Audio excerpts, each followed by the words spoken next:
guru mapel sejarah dan yang saya banggakan kepada teman-teman sekalian. Perkenalkan, saya Nuri Khairul Zakia, perwakilan dari kelompok 4 akan memimpin presentasi kita pada pagi hari ini.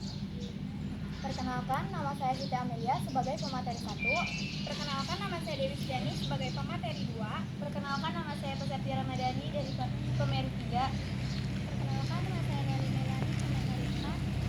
Alhamdulillah, pada pagi hari ini kita akan melanjutkan presentasi kita, yaitu penyampaian materi sejarah kelompok 4 yang akan membahas tentang perlawanan Patimura dan perlawanan Diponegoro. Susunan acara pada pembacaan materi pagi ini yaitu pembukaan, penyampaian materi, dan penutup.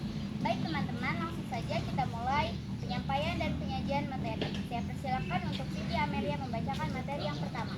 Perlawanan di Patimura. Yang pertama, latar belakang. Setelah Belanda berkuasa di Maluku, rakyat Indonesia sangat tertindas di samping adanya tekanan-tekanan yang berat di bidang ekonomi sejak kekuasaan VOC juga dikarenakan hal sebagai berikut.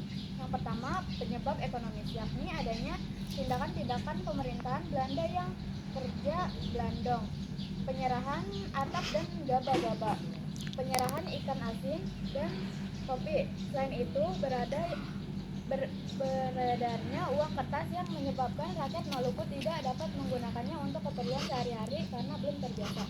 Yang kedua, sebab psikologi, yaitu adanya pemecahan guru-guru sekolah akibat pengurangan sekolah dan gereja, serta pengiriman orang-orang Maluku untuk dinas militer ke Batavia. Hal-hal tersebut di atas merupakan tindakan penindasan pemerintahan Belanda terhadap rakyat Maluku. Tokoh-tokohnya yaitu yang pertama, Kapiten Patimura.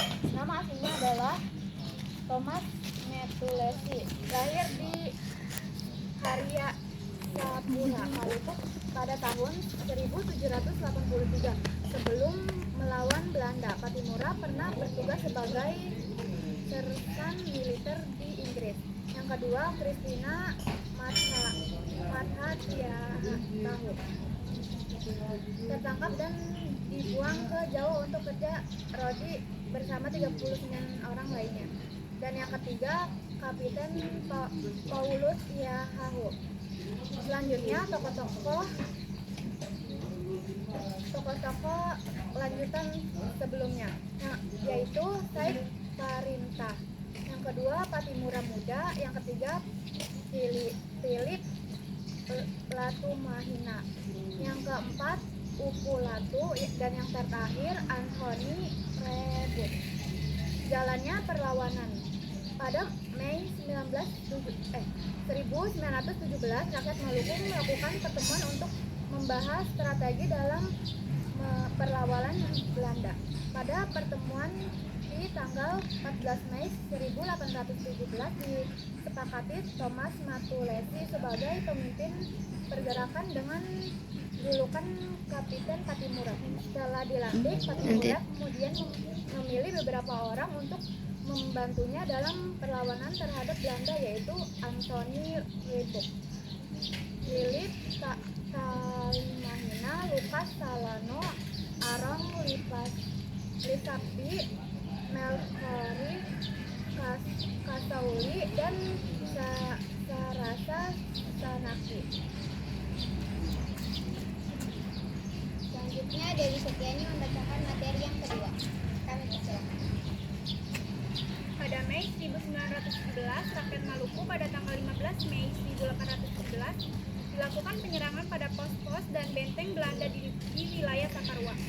Pada operasi ini, pasukan Patimura berhasil merebut benteng Dürstedt dan menewaskan Presiden Saparua Van den Berg pada tanggal 20 Mei 1817. Diadakan rapat di Haria untuk membulatkan tekad berjuang melawan Belanda dengan proklamasi Porto Hari. Pada waktu yang sama, Belanda menyerang balik dengan 300 pasukan Ambon yang dipimpin Mayor Betjes untuk merebut kembali benteng Dürstedt.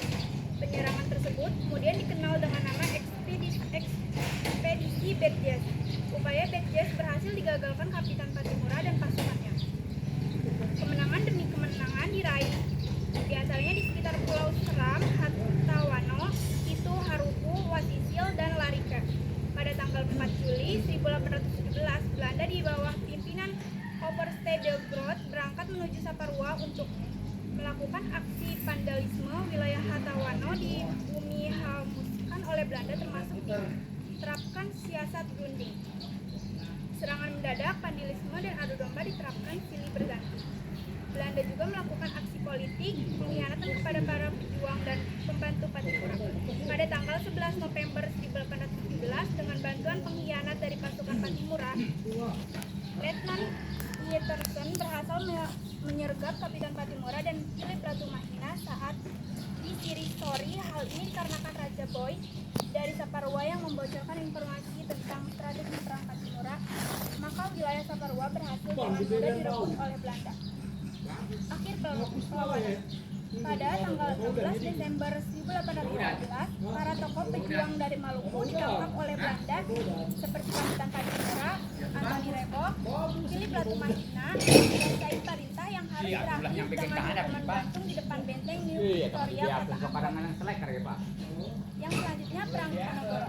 Perang Diponegoro adalah perang besar yang berlangsung selama 5 tahun dari 1825 sampai 1830. Terjadi di Jawa antara pasukan Belanda di bawah pimpinan Jenderal De Knop melawan penduduk pribumi yang dipimpin oleh seorang pangeran Yogyakarta bernama Pangeran Diponegoro.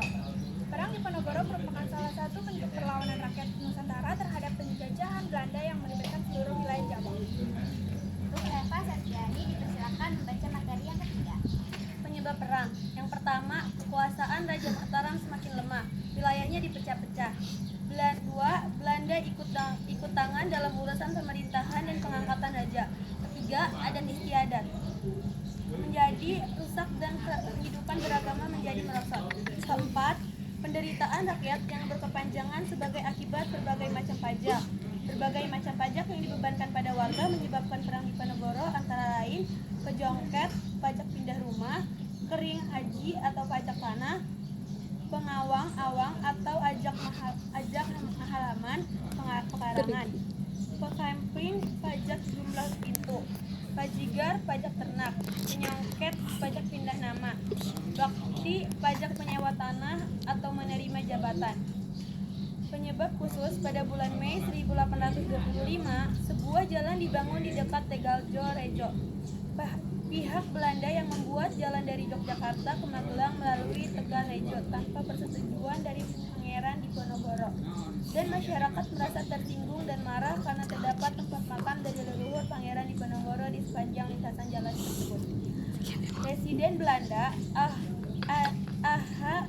Senior mengundang Pangeran Diponegoro untuk menemuinya, namun undangan itu ditolak mentah-mentah olehnya. Pemerintah Hindia Belanda kemudian melakukan pematokan di daerah yang dibuat jalan. Pematokan sepihak tersebut membuat Pangeran Diponegoro geram.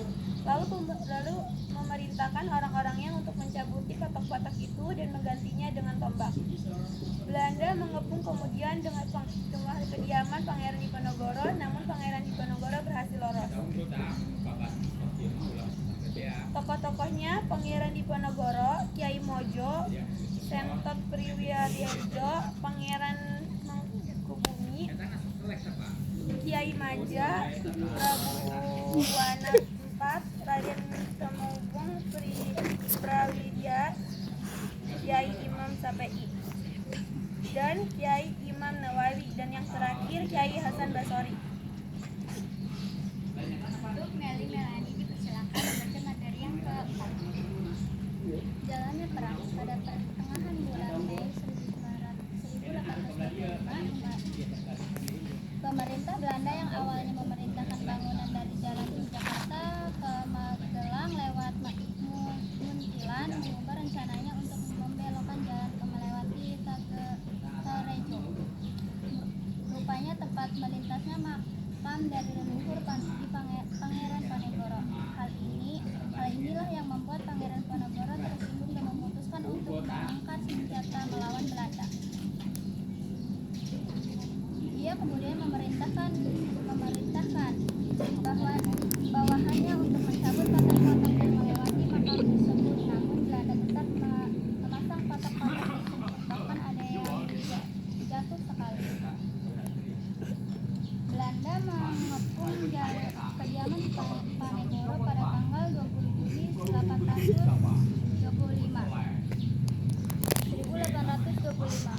dinilai telah memberontak terdesak ribuan peserta keluarga dan pasukannya menyelamatkan diri menuju barat hingga desa Desko di Kabupaten Kulon Progo dan meneruskan ke arah selatan hingga tiba di Goa Selorang yang terletak 5 km arah barat kota Bandung.